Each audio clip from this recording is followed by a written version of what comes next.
Good evening. On behalf of the William H. Hannon Library, welcome to Faculty Pub Night.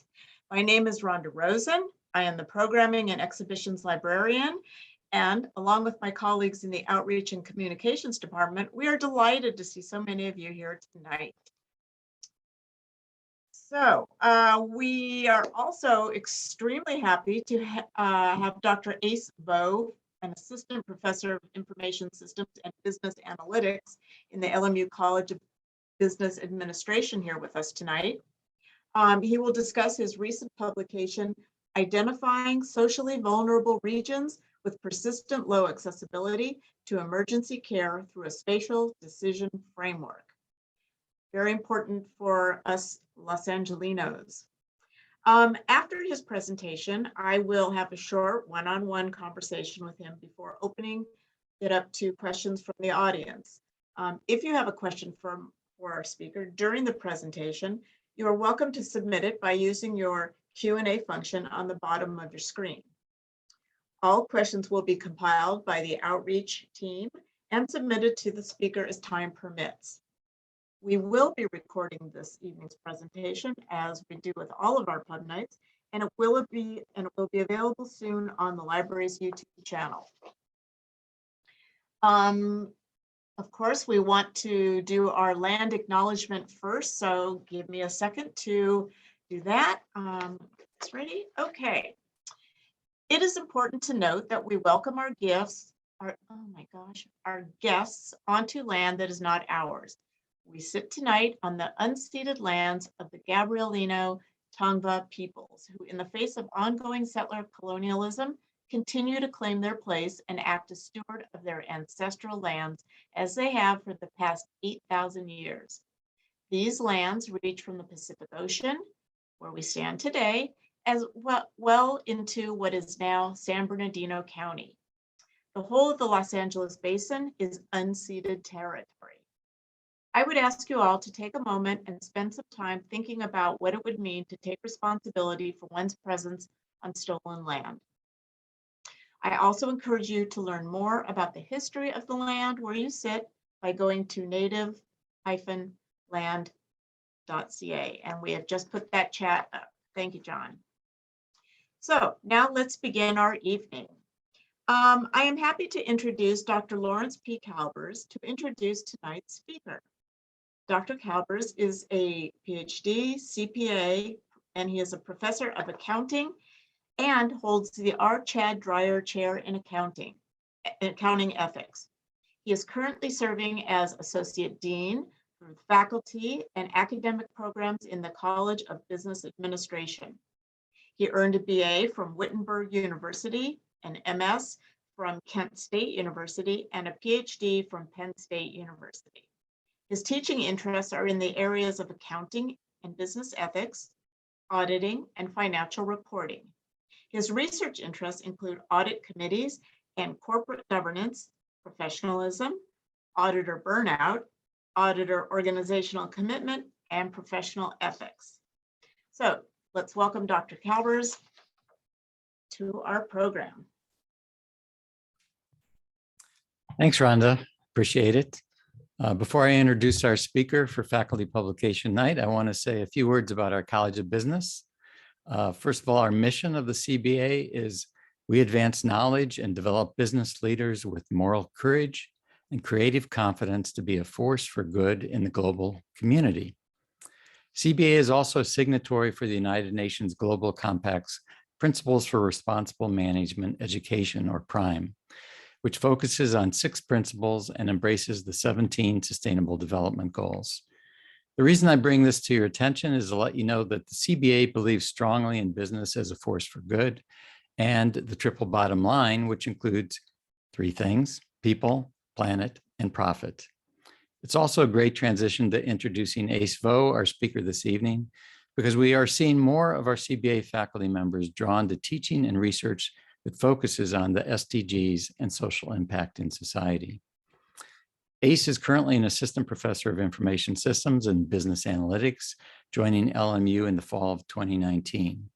He earned his PhD in information systems technology from the Claremont Graduate University in 2017. He's a project management professional and an AWS certified architect associate for Amazon Web Services.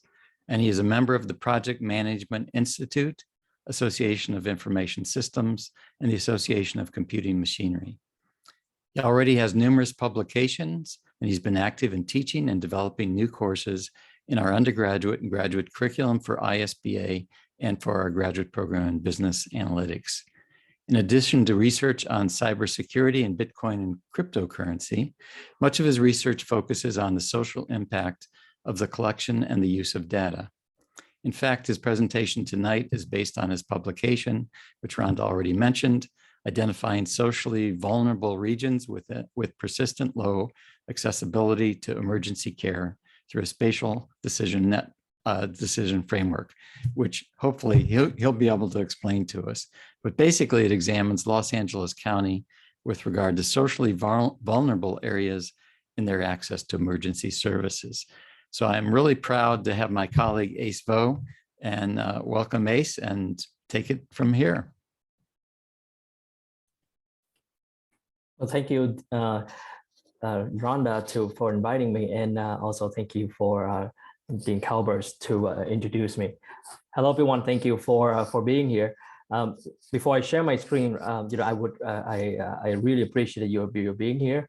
Research can sometimes be esoteric, but I'm hoping today we have some interaction between me and you, the audience, right? So that we can have a very fun and productive and meaningful presentation. So let us get started. I will share my screen, right? And if you're my student, thank you very much for coming here as well, right? And you know how the drill goes. So let's go ahead.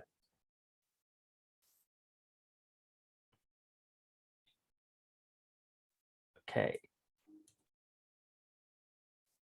So hopefully you guys can all see my screen. All right. So today is the faculty pub night, right? So here is our beautiful landscape of LA, right? Seen from our LMU campus on the bluff. So today the paper is about getting to know, right, our LA County, especially with the social vulnerable regions, and see how we are doing as a society, right, in LA County when an emergency happens. So the first question I'm going to have to you, and please join us if you can, right? Go to polyb.com/ACEVO or text ACEVO to 22333, right, to join, and think about this question and see how would you deal with an earthquake that would knock houses down, building in your neighborhood, right? What would you do then?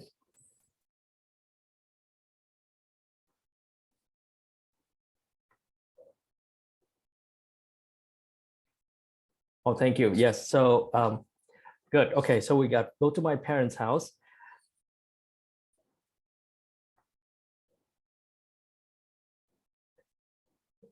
Thank you. Well, crying. Right. Stop, drop, and hold on. Right. Just take a solid, right. Especially elderly children. Very good. So thank you. I feel better from the water. Right. So you're taking very good steps of trying to making sure that right the earthquake are far away or not affecting you as much. Well, thank you very much. So those are the things that we can do, right, as individual. However, when we are talking about social vulnerability, the people that are within that category, right, they have a potential negative effects on community because external stresses on human health. So they are the vulnerable, of us all. So for example, right, within this case of emergency that I just say, for our right, we live in we have an earthquake. A bit of 75 years old that actually 75 years old, sorry, 75 years old that really being effect, right? And in Hurricane Katrina, right, close to us, right, 70% of the deaths are actually more than 60 years old. So beside age, there are even more characteristic with socially vulnerable population. So I think this is a good time for us to think, well, what is the socially vulnerable population? What type of characteristics can define us beside age, right? Because and let's see if you can come up with some of the characteristic for this population.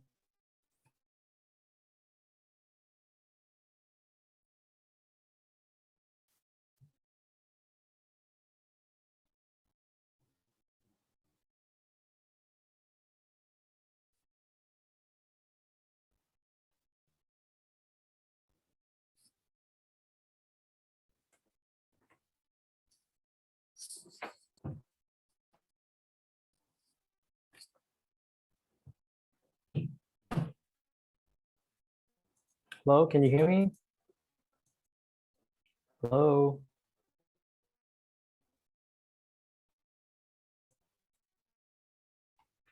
I could hear you for a minute. Okay, can you hear me now? Yes, I can. All right. Let me do this.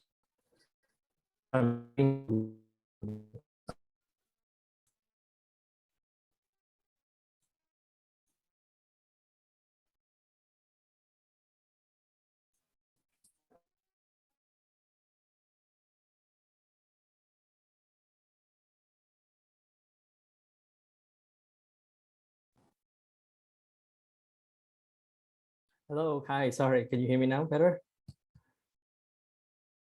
Hello. Okay, thank you. Yes, I can hear you. Sorry about that. My internet at home is behaving strangely. Okay. So so here are some of the social vulnerability that we have. So beside age, right, this is only one small portion of it. So all of this data actually comes from the census, right? The concept of social vulnerability actually created by the CDC, Center for Disease Control.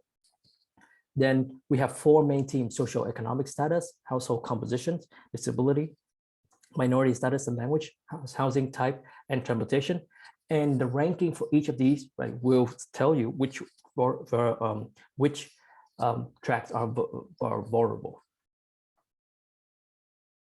So first of all, right, with the social economic status, we have population under poverty, people who are unemployed, low income, and with no high school diploma.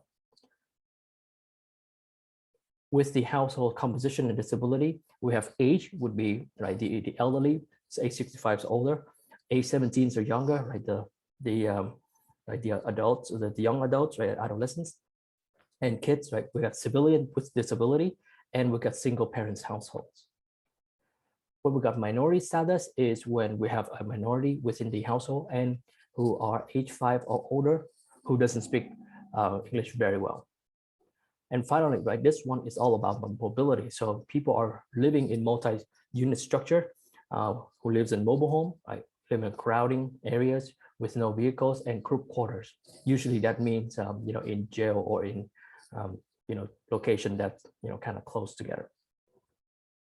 So if you take a look at the social vulnerability index map of LA County, here it is. So that we the map is segmented by each tract.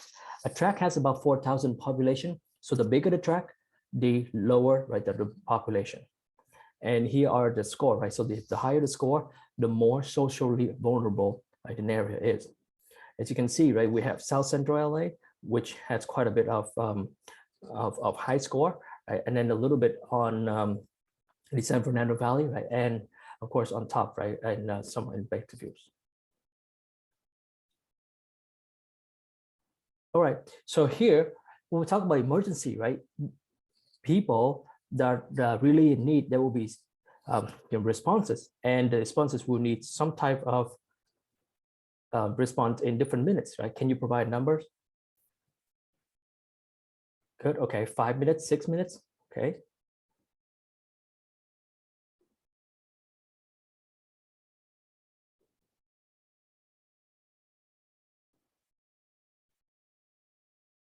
Okay, good, 5 minutes, okay, 10 minutes, 8 minutes.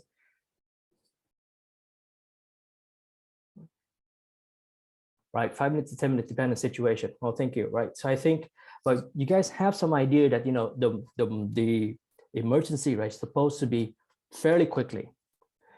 Well, we look at the literature, right? See how are the, how we respond to emergency. They don't really agree on one number actually. Well, first of all, right, when we talk about traditional healthcare access with no emergencies, measurement has been 10, 20, 30 minutes, right? Even 90 minutes for, rural areas. For emergency access, of course, it is different, right? So for example, in 2005, right, Pond saying that 4 minutes is a good response and saying that, well, there will be a guideline for 8 minutes, but that guidelines are not so good. Now, Eisenberg actually in 1979 talked about that 8 minutes because he talked about the non-traumatic cardiac arrest patient. So that will be the gold standard back then. And Pons actually just say, well, 4 minutes is much better, and 8 minutes are not that reliable. Now, Blanchard actually in Jordan 12 actually reaffirms that 8 minutes guideline. And we talk about, well, if you talk about out of hospital emergency service, 8 minutes is a good benchmark. And Pellex and Pilsky in 24 talking about, well, if we would talk a low risk response, it will be about 15 minutes. That will be a good way for us to gauge the accessibility in time. So basically, right, using these, we're saying, well, what can we kind of dissect, right, the emergency responses? So we got 4 different breaks. So the first one will be 0 to 4 minutes, right? You respond within 0 to 4. Then we got to respond within 0 to 8 minutes and respond within 0 to 15 minutes. And the final one, we are going to aggregate them together, and we have one combination that has different weight for from 0 to 4, 4 to 8, and 8 to 15. So when you're talking about the healthcare access, there are supply of healthcare, which is the emergency location, the EMS, the fire, the police. EMS here is actually the hospital that have the EMS locations. And on the right, these are the demand, right, which is the population that lives in LA. And we use SVI Social Vulnerability Index as one of the demand measurements. So we are going to use a method called two-step floating catchment methods, right? Trying to combine between these two in order to measure how well the population are dealing with emergency, right? And what type of level of access they have, right? So basically that reach our research objectives, which say which location and how many is the most vulnerable in an emergency. So here, once we do all the analysis, this is what it's looked like. So the more red the area, right, the more emergency, the lower the healthcare access that we have as an area. As you can see, right, the 4 minutes has a little bit of a different way than the 15 minutes, right? Because of course, we're driving far away, and the 18 minutes, the combined actually, puts everything together as a weighted area. So this is the entire LA tract, without talking about whether you are having a social vulnerability high or low. It's just a general access for Los Angeles County. Right. So let's see, now you understand a little bit about the access and vulnerability. How many census tracts do you think are having the very low accessibility and very high in vulnerability? Right. So very low in access and very high in vulnerability. How many of these census tracts are not so good in getting to the emergency and having the most socially vulnerable?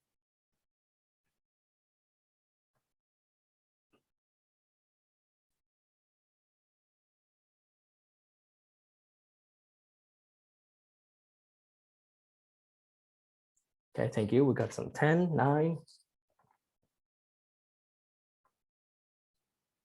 Okay, 50, okay. Thank you.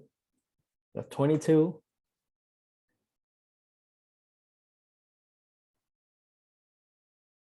Got 45, okay. Okay, we got 100, okay, wow. 30, okay.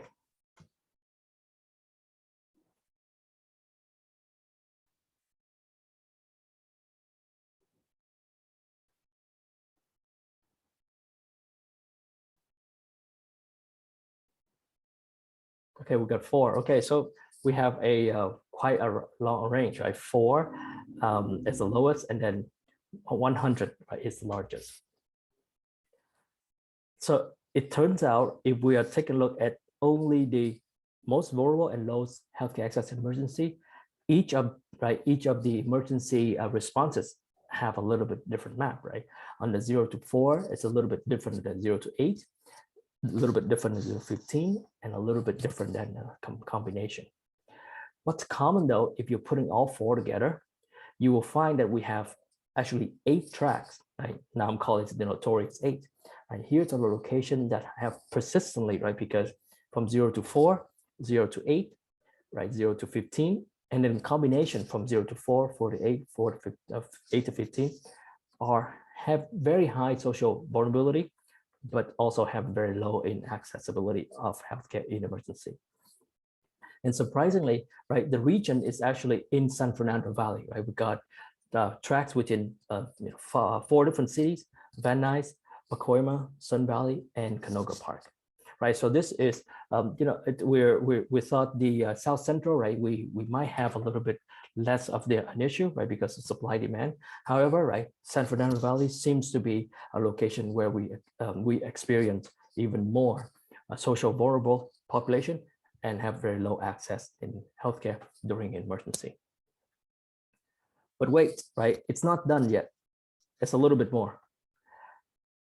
When we actually examine these 8 tracks, right, there's something really peculiar going on.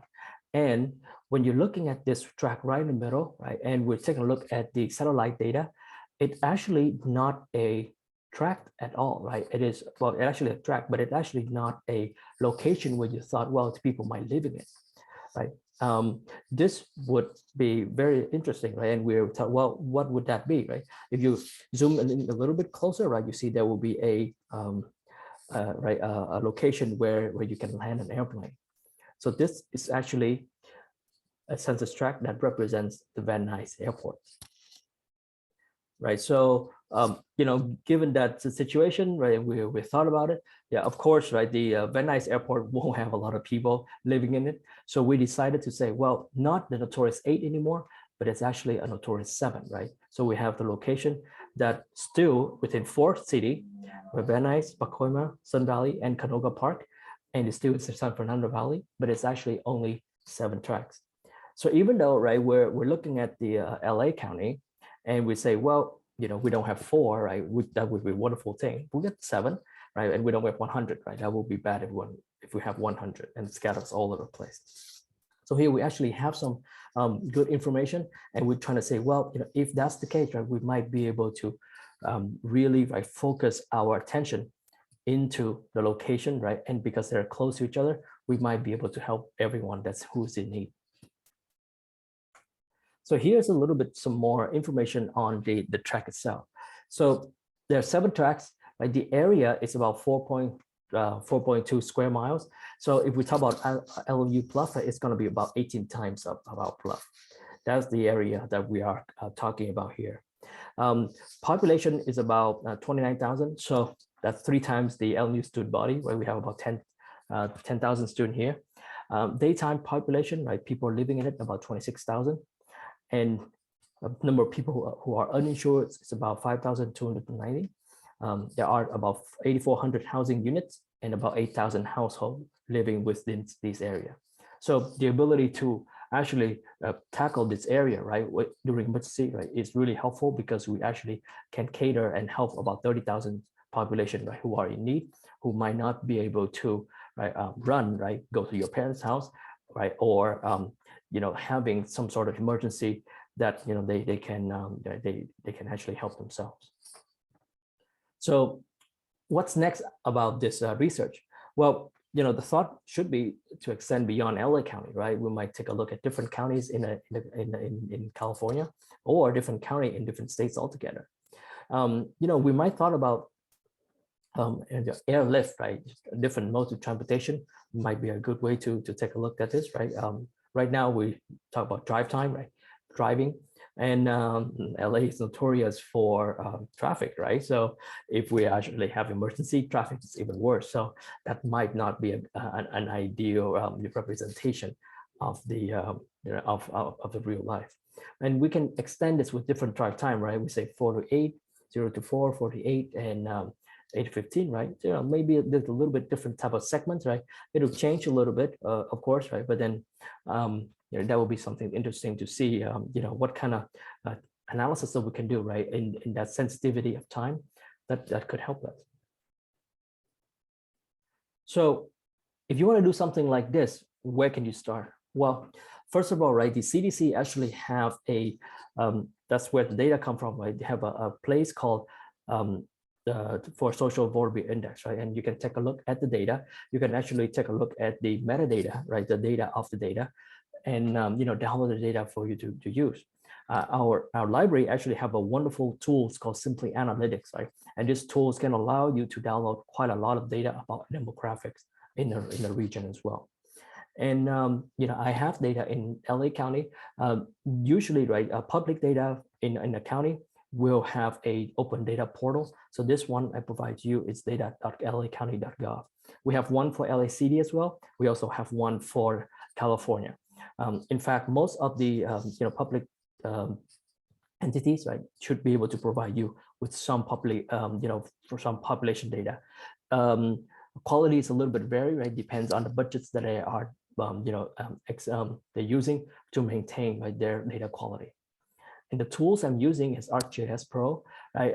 Our LMU ITS services actually have a wonderful introduction to what is GIS, right? And also provide us, right, you and I, faculty, staff, and students with the resources, and you can download and start using it. It's a wonderful tool, right? And then get to know a little bit more about spatial analysis, right? And learn everything through space, right? So with that, thank you for listening, and I apologize for a little bit of a hiccup there on my internet, right? So I hope that you have a good time, understand a little bit more on what I do. If you're interested, there is a link to the paper that I provided here.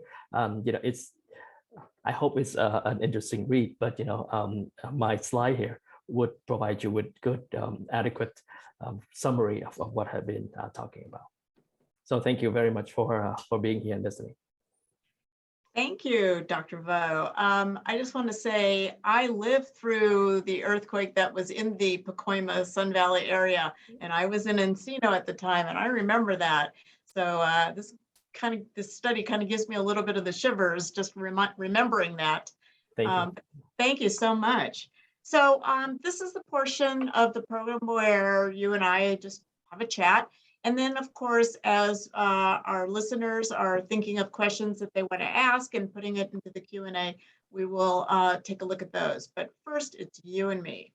So one of the questions that the outreach team put together for you was, how would the role of traffic, you mentioned drive time, but how would the role of traffic in LA inform the emergency response from your research? Because we know that time of day in LA can go from 0 to 20 hours. So how does that work with your research?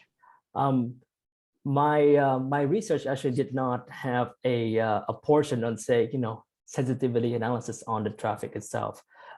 But the ArcGIS tool actually have a portion that say, well, if you want to aggregate and you want to do analysis because of traffic, right, they will be able to do that for you. And unfortunately, I did not do that in my research, but it was, it is something that, we always say, if you're gonna do something in LA, right, you better be careful with the traffic. Yeah. And does it also include, take into consideration like time of year? Obviously winter climate might be different than summer climate. So would it also take that into effect? It will take in effect a day of a week, but not not the summer or winter seasons. Okay.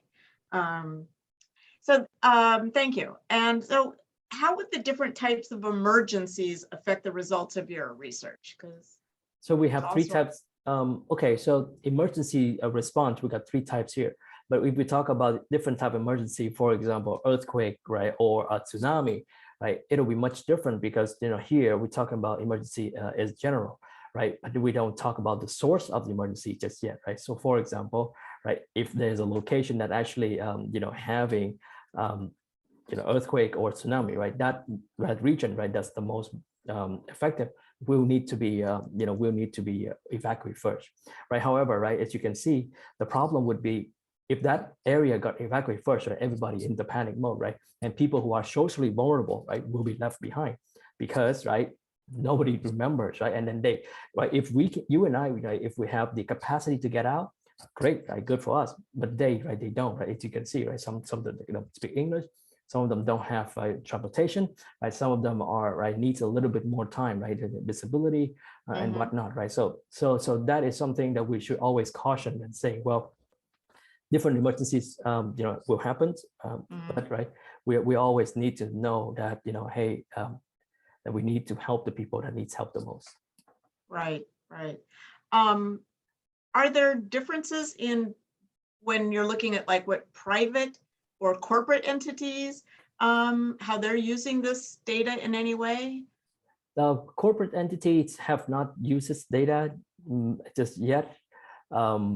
So the data that I provide for you all, right, is the public data, right? So there's no so there's no need to to poach anyone else to, if you want to recreate this or extend this, right? In thinking about doing your own thing with this, right? I would really encourage it. Interesting. Great. So for the 3 households of thresholds of response times that you selected, the 4 minutes, the 8 minutes, and 15 minutes.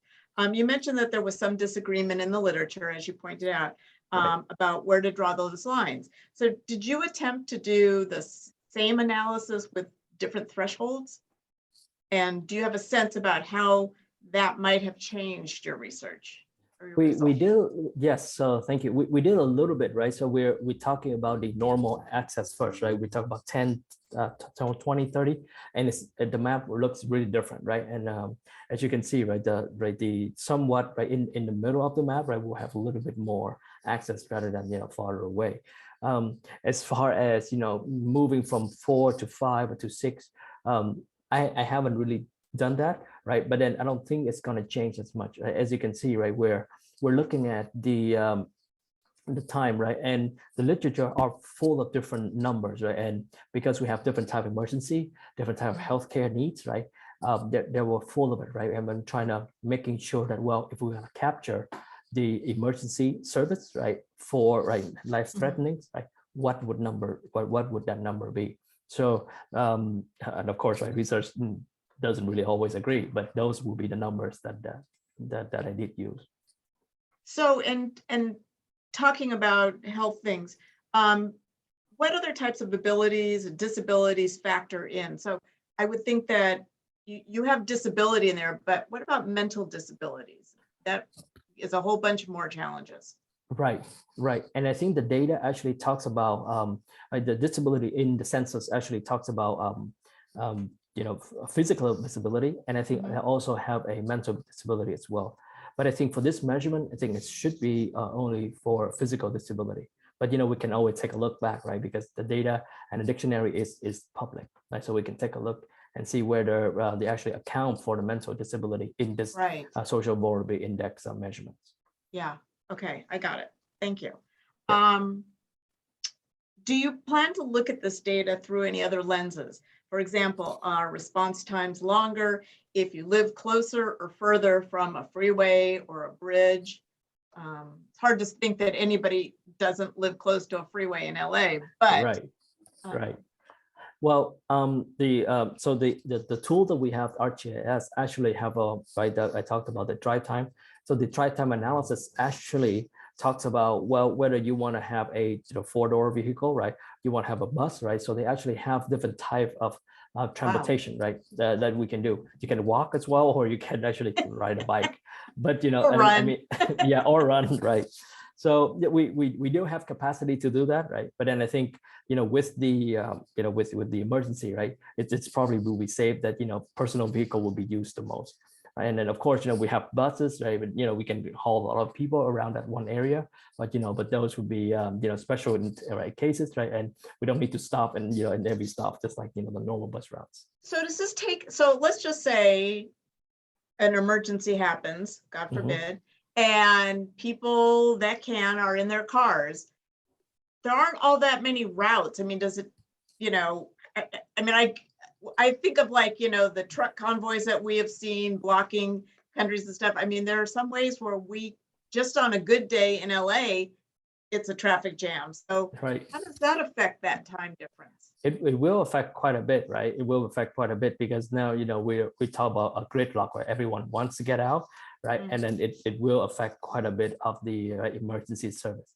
So here, right, so let's say that right now, right, what I'm providing for us is actually, right, if we have a 4x0, right, different type of emergency, right, where it's a location that persistently, right, behaving like they cannot, right, have the ability to get out, right? And those are the 7, right? So San Fernando Valley, right, having that problematic, right? So I think with what you said, yes, right, and then everyone to get out, right? Everyone, right, has to get out. And again, we're going back to the point that those people who cannot get out, right, doesn't have the capacity, and we, right, as the as the government or a public entity that's really helping people, right, should attend to those who are in need.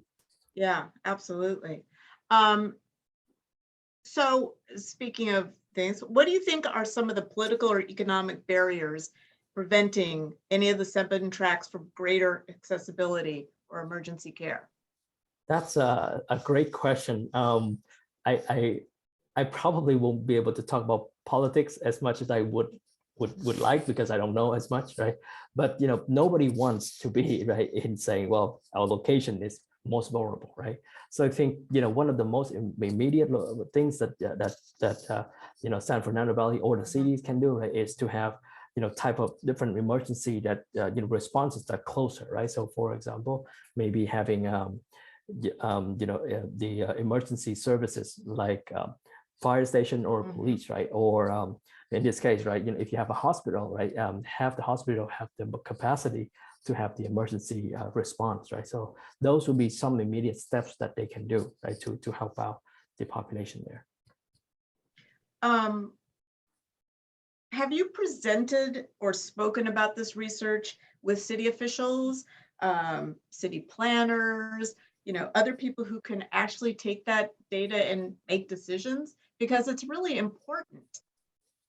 Well, thank you. I haven't yet, and I think I need some introduction that for 4Cs that we talked about, right? So we can start a conversation. Luckily, with the CLA, with giving the LA County, right, we don't have any, which is great, right? But then we still needs to know, right, that the impact when emergency happens, right, who would be the most vulnerable, and who we should attend to first. Right, because city planners really need to look at information and data like this, because as we all know, it all takes money and power. Right. So you should get, I'll see if I can get you some of those addresses, and you can send that data to them. Okay. So let's talk about your research. You mentioned Simply Analytics. Can you tell us more about the database and maybe how our students could use it? Right. So so I think student, if you want to use something like spatial analytics, then I think first of all, right, think about our world, right, in a spatial way, right? We all living in the spatial world, right? We're using Google Maps to go everywhere. For Simply Analytics, right, you're looking at the data, right, in space, right, in map. So you look at the location for a city, right? You think about, well, where's the peoples are, what type of business are out there, right? If you are you close by, right?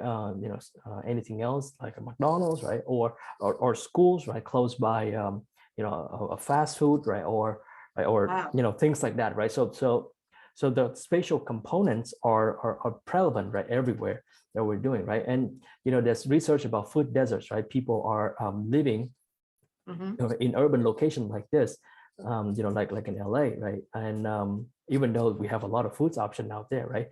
But the problem is they cannot get to the healthy food option within their area. So how do we know that? Well, we have to look at the map, right? So traditional data, in spreadsheets, right, or in tables, it's really hard for us, right? And something about looking at things, right, and visually, for example, right, looking things in the map, right, will help us understand, right, where we live much better.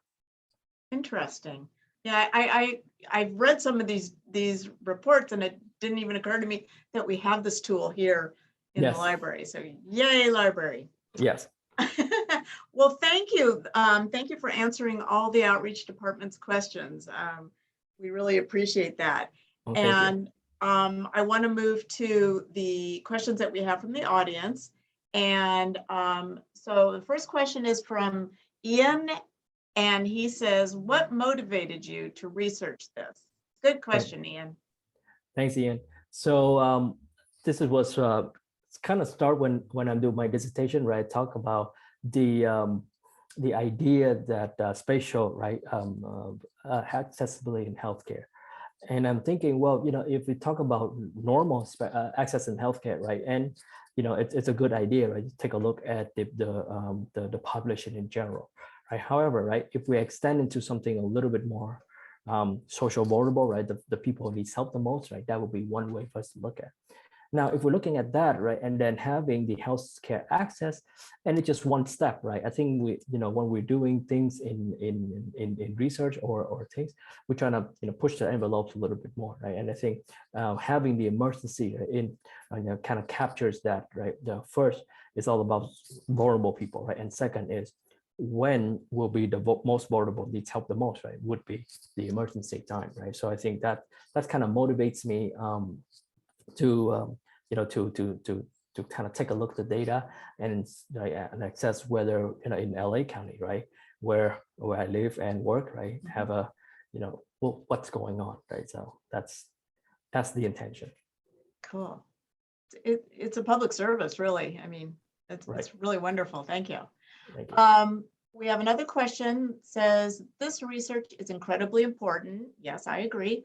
Who are the other scholars and researchers looking at similar issues or using similar data that we should look into? Okay, so thank you for this question, right? In research, we have a wonderful tools called the bibliography, right, or the reference or the reference list. So at the very end of our research, we citing different researchers, right? And then we it's normally it might be 30 or 30 or 40 article longs, sometimes 100 article longs, right? But most of my research, right, and when you're reading research, you see something like this, right? We go through what is called literature review, right? We talk about what has been done before, right? And then we cite a whole bunch of people, right, that looking at so for example, right, I cite people that were using what is called the two-step floating catchment methods, right? And I cited the people who are using social vulnerability index, and I cited, right, just like you said, right, you saw that I cited people who are looking at emergency time. So those who kind of informs us on what to do next. So thank you that saying that research is really important, right? And I think getting to know a little bit about what we do, all right, and what other people has been doing, right?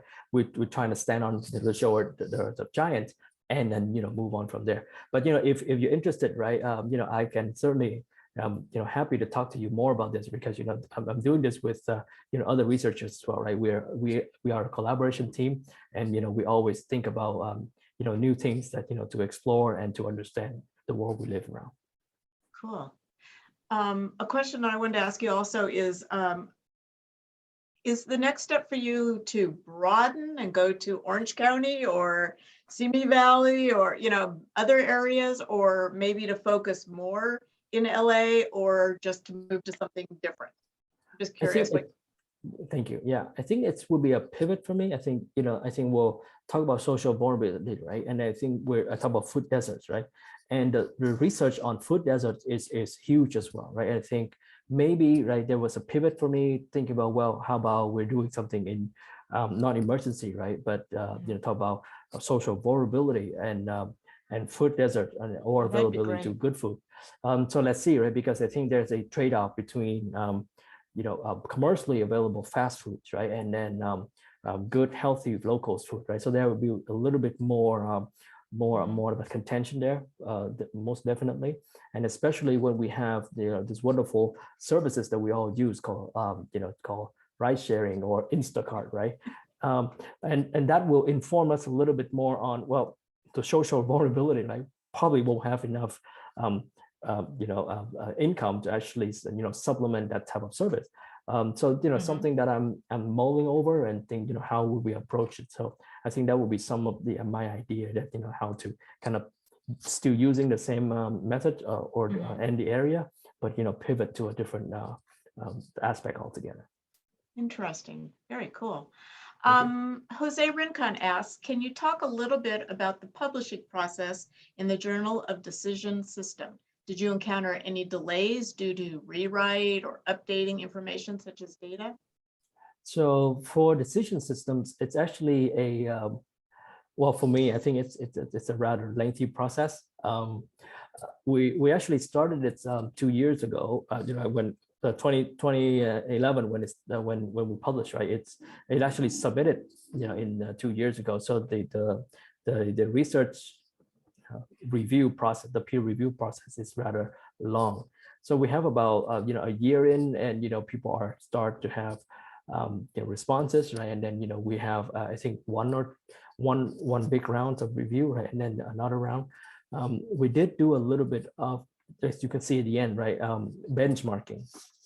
What it means is how good is our methods compared to the methods that doing from the previous research. So we have to do a little bit of that, right? In conjunction with what we have been doing before. So that there is a little bit of adjustment there. But overall, right, once the research is published, right, we all happy. Right. It can be a long process in academia. We know that. Right. Ian asks, I think you've got a fan here. Ian is very interested in your research. How could overall public panic play a role in response times? Oh, good one. Especially during a natural disaster. If everyone is calling 911 at the same time, could it affect response times even in high access areas? Excellent question, Ian. Right. So I think we kind of touched a little bit about this, right? When everyone is panicked, right, 911 won't be able to take any calls, right? Just like when we're right when we're trying to call everybody, right, and all the lines will be busy. Overload. Yeah, it will be overload, right? So response times, right, will be much different, right? And then I think this this research isn't so much on, right? So if you talk about emergency response, right, there are 4 different things. First is what we're looking at, planning. The second, right, is figuring out what to do, right? The second would be during the emergency, right? That's what you're talking about, right? And the third one is, right, mitigation, right? Trying to get people out, right? And then recovery at the end. So basically, right, this is a good way for us to say, well, if things gonna happen, right, we are right, this one actually on the very top, right, of planning, right? So this emergency timing is actually tell us, well, if it's an emergency, right, where should we go first? It didn't tell us that, okay, we're in emergency, right, how long would it take, right, for a person to get from point to point B? Because that would be much different, because it depends on quite a bit, right? Especially what type of emergency, where they are, right? How close to that location, right? And whether we have any other help, right? So if we happen to have a cruise nearby, right, and it's an earthquake, right, we might be able to get people to the cruise. But if the earthquake is too close to shore, right, and then we have going to have an earthquake and tsunami, right, which probably will not be good for a cruise. So there will be a lot of contention about, well, during the emergency, what we should do, right? This research, right, talks about planning, right? So when it is emergency, right, who should we start, right, and then, right, who should we not left behind, right? And then I think this research actually tells us about that idea. Got it. That's, in some ways, this is kind of, this article assured me and really is making me nervous.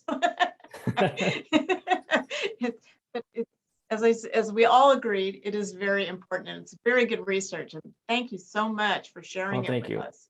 Well, It's really thanks for great. inviting me. And so I think we are going to wrap this up because I don't see any more questions. Excellent. That's good. So thank you very, very much. And Dr. Vo, again, the title of your article is Identifying Socially Vulnerable Regions with Persistent Low Accessibility to Emergency Care Through a Spatial Decision Framework. Excellent. I would also like to thank our Dean, Christine Brancolini, for her continued support of all of the library programming. And we hope you will join us next month. The next faculty pub night is with Rebecca Delfino, who is a clinical professor of law at the Loyola Law School. She will be joining us to do a deep dive on the legal issues of the opioid crisis when she discusses her 2 recent articles, a new prescription for the opioid epidemic, 360-degree accountability for pharmaceutical companies and their executives, and the Prescription Abuse Prevention Act, a new federal statute to criminalize overprescribing opioids. I gotta learn how to say that word. So again, the date for this is April 12th, Tuesday night as always, at 5:30, and we hope to see y'all there. And thanks again, Dr. Calbers and Dr. Bowe. Thank you so very much, guys. Thanks, everyone. Have a good night. You too.